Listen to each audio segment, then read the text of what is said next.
Maksudnya Karena kemampuan gimana? Kalau hutang kan nggak mampu. Enggak, kalau ya jangan orang berhutang belum tentu tidak mampu. Iya sih. Abu Rijal Bakri itu punya hutang. Iya, maksudnya. Iya, itu. Maksudnya kan dalam kemampuan tuh gimana? Misalnya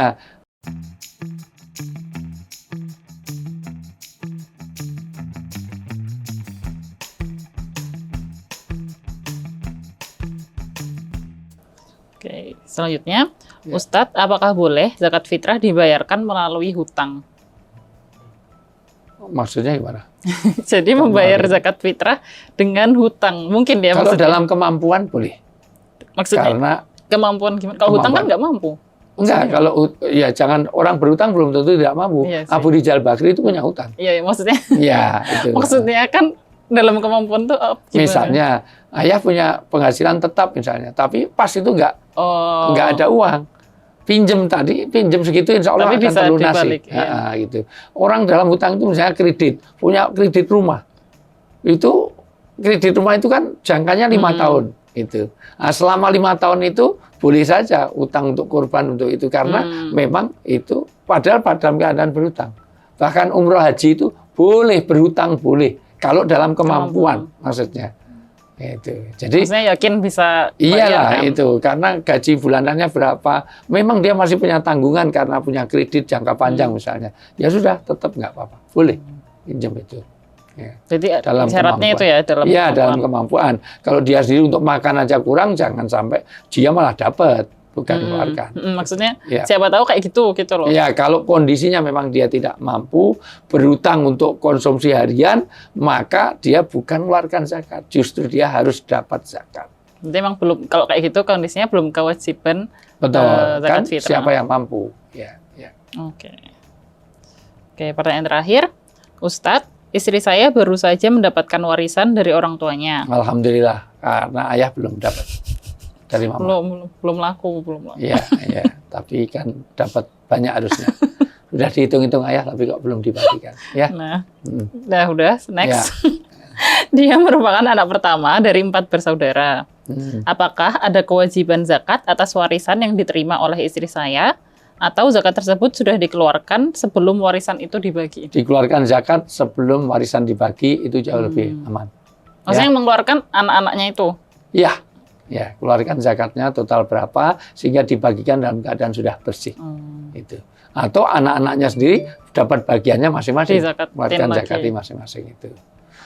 Nah, dan masalah warisan itu agak pelik, banyak sekali karena warisan itu pecah persaudaraan. Maka nanti warisan itu ilmu yang setengah dari ilmu itu diwarisan.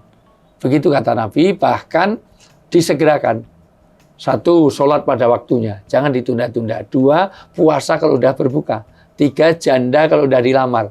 4, meninggal kalau segera dikuburkan, jangan nunggu 4 bulan, 5 bulan. Nah, dan yang dimutilasi disimpan ada, yang setahun disimpan nggak dikubur. Dan warisan disegerakan. Warisan segerakan itu. Sebetulnya termasuk sudah waktunya nikah segera. Itu jangan ditunda-tunda. Karena menunda pernikahan bisa mengakumulasi dosa. Ya, sudah lulus skripsi segera saja, jangan lama-lama. Mudah-mudahan paham maksud saya. Ya. Itu. Semoga teman-teman paham maksudnya. Iya, jadi teman-teman ya itu ya. Jadi kalau bisa memang warisan itu jangan jadi fitnah. Nah, maka doanya wala taftina ba'dahu. Jangan ada fitnah setelah meninggalnya almarhum atau almarhumah. Maka kok buru-buru, justru lebih baik begitu daripada tertunda-tunda nanti jadi masalah. Apalagi ada harta yang bergerak. Yang tadinya berapa menjadi berapa, berkurang atau bertambahnya nanti akan jadi masalah. Ya, jadi warisan. Lebih lengkapnya ada beberapa kajian itu di El-Kalam. Jadi boleh nanti cari bentuk YouTube kajian-kajian di El-Kalam, Lembaga Kajian dan Konsultasi Islam. Ya. Udah pernah ada bahasan tentang warisan yang detail, intensif ya? Iya. Oke, kalau gitu untuk pembahasan Ziswaf kepada hari ini sudah selesai.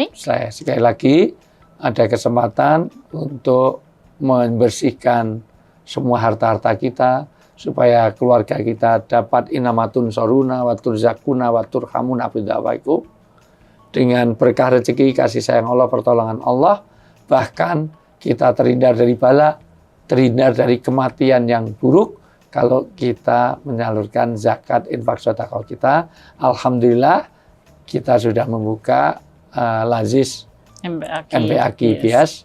Silahkan salurkan dana terbaik Anda untuk menghilangkan atau kematian yang buruk, supaya kita menghindari su'ul khotimah, supaya kita bisa husnul khotimah, sekaligus kita terhindar dari bala dan membersihkan semua harta-harta kita. Wallahu a'lam bishawab. Buat teman-teman yang tertarik untuk mendonasikan sebagian hartanya ke Lazis MPAKI Bias, boleh dicek juga ada beberapa program di biaspeduli.id. Nanti bisa dipilih-pilih di sana. Itu. Oke. Kalau gitu terima kasih Ayah sudah menjawab sampai akhir. Terima kasih teman-teman sudah menyimak juga sampai pertanyaan terakhir. Kalau misalnya masih ada pertanyaan baik seputar Ziswaf atau topik lainnya, boleh banget request atau kirimkan pertanyaan Anda ke Instagramnya Ayah di @ustadzujayanto.official. Kalau terlalu pengen detail sekali dan apalagi urgent, apalagi memang diperlukan yang lebih komprehensif, boleh datang di kantor kami di El Kalam, atau boleh juga salurkan pertanyaan di El Kalam, Lembaga Kajian dan Konsultasi Madrasah Islam. Insya Allah ada 8 ustadz yang kompeten, alumnus dari Madinah, dari Al-Azhar, dari Libya, dan dengan berbagai kitab yang sudah disediakan. Oke, kalau gitu sekian hari ini. Kita ketemu di episode selanjutnya. Wassalamualaikum warahmatullahi wabarakatuh. Waalaikumsalam.